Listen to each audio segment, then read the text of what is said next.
ماں وہ عظیم ہستی ہے جس کے آگے محبت و شفقت اپنا سر جھکا لیتی ہے۔ ماں اللہ تعالیٰ کی طرف سے دی ہوئی نعمتوں میں سے سب سے افضل نعمت ہے۔ ماں کی محبت وہ گہرا سمندر ہے جس کی گہرائی کوئی ناپ نہیں سکتا۔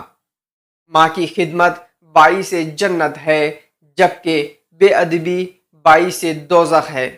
ماں کائنات کا سب سے خوبصورت رشتہ ہے۔ ماں کی دعائیں وہ عظیم نعمت ہے جو اپنی اولاد پر آنے والی ہر مصیبت کو روک دیتی ہے۔ یہ جو ماں کی محبت ہوتی ہے نا، یہ تمام محبتوں کی ماں ہوتی ہے۔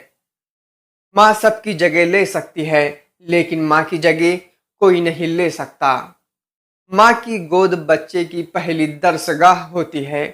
اللہ تعالیٰ کا اپنے بندوں کے لیے سب سے خوبصورت تحفہ ماں ہے۔ اللہ تعالیٰ ہمیں اس تحفے کی قدر کرنے کی توفیق عطا فرمائے۔ آمین یا رب العالمین۔